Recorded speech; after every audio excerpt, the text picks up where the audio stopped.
Assalamualaikum warahmatullahi wabarakatuh. Perkenalkan, nama saya Ahmad Malik Al-Kautsar. Di sini saya akan mempresentasikan hasil diskusi dari kelompok kami. Di sini saya akan mempresentasikan tentang IPNU IPPNU dan keorganisasian. Langsung saja pada pembahasan pertama, yaitu sejarah IPNU dan IPPNU. Nah, IPNU dan IPPNU ini itu terbentuk atas inisiatif para pelajar, para santri, para mahasiswa pada zaman itu. Nah, inisiatif ini kemudian disetujui dalam Kongres LP Ma'arif di Semarang. Nah, setelah disetujui, akhirnya IPNU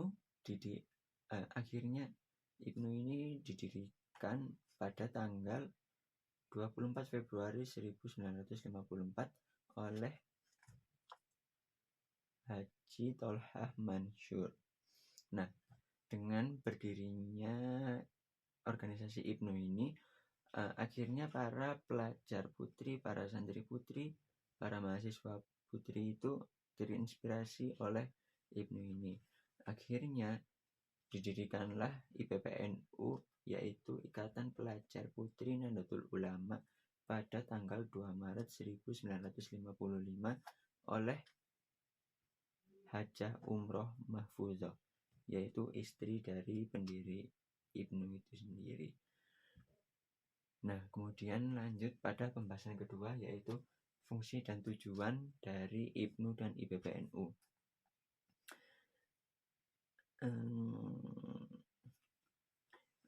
Fungsi dari IPNU dan IPPNU yaitu sebagai wadah perjuangan para pelajar Nahdlatul Ulama untuk melanjutkan nilai-nilai cita-cita perjuangan NU. Kemudian untuk wadah komunikasi, interaksi, dan integrasi pelajar Nahdlatul Ulama untuk menggalang ukhuwah Islamiyah, Nahdliyah, Insaniyah, dan Watoniyah. Kemudian untuk wadah kaderisasi pelajar untuk mempersiapkan kader-kader penerus Nahdlatul Ulama selanjutnya. Kemudian untuk tujuan dari IPNU dan IPPNU yaitu adalah terbentuknya pelajar bangsa yang bertakwa kepada Allah, berilmu, berakhlak mulia, dan berwawasan kebangsaan, serta bertanggung jawab atas tegak dan terlaksananya syariat Islam menurut faham Ahlus Sunnah wal Jamaah yang berlandaskan Pancasila dan Undang-Undang Dasar. Nah, kemudian hubungan dengan NU.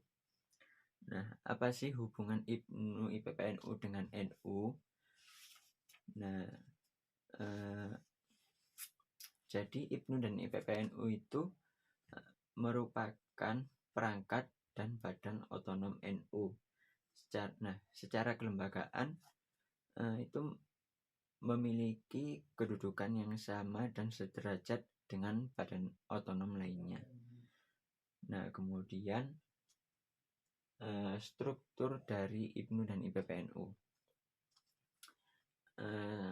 yaitu terdiri dari pimpinan IPNU dan IPPNU tingkat pusat, yaitu disebut PP IPNU IPPNU. Kemudian di bawahnya ada pimpinan IPNU IPPNU tingkat provinsi atau bisa disebut dengan PW atau pimpinan wilayah. Kemudian ada pimpinan IPNU IPPNU tingkat kabupaten atau kota, itu disebut PC atau pimpinan cabang. Kemudian di tingkat kecamatan itu ada PAC atau pimpinan anak cabang. Kemudian di tingkat desa atau kelurahan itu disebut pimpinan ranting atau PR. Kemudian di tingkat dusun itu kalau diperlukan itu disebut pimpinan anak ranting atau PAR. Kemudian dalam lembaga pendidikan di tingkat pondok, pesantren, SLTP, SLTA, dan perguruan tinggi itu disebut pimpinan komisariat atau disingkat PK. Kemudian di tingkat internasional itu disebut pimpinan cabang istimewa atau PCI. Nah, kemudian lanjut ke pembahasan selanjutnya, yaitu keorganisasian. Nah, yang pertama yaitu pengertian. Pengertian dari organisasi itu apa sih?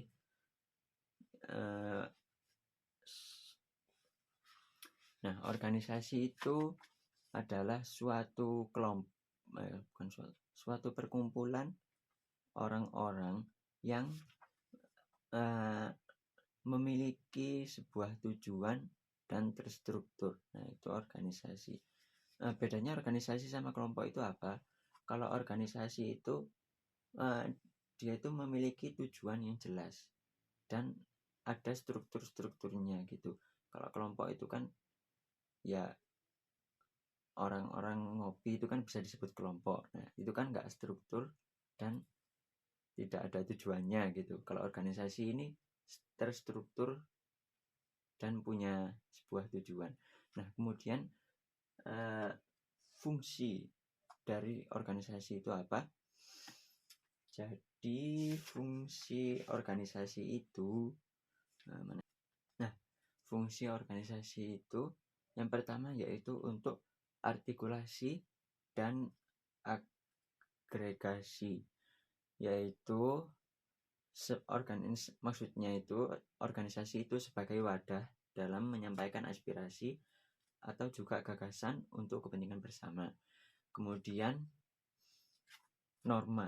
Nah, organisasi ini itu berperan sebagai aktor dalam penetapan dan pemantapan prinsip-prinsip atau norma yang berlaku. Kemudian fungsi rekrutmen, yaitu organisasi itu menunjang fungsi penting untuk menarik atau merekrut partisipan dalam sistem.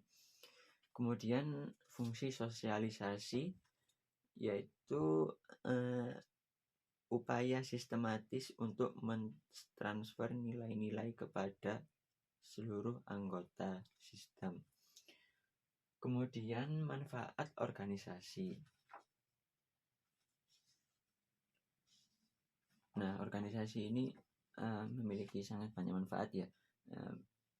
Di antaranya yaitu melatih jiwa leadership. Jadi ketika kita masuk dalam organisasi itu melatih jiwa leadership kita. Kedua yaitu memperluas relasi dan pengalaman.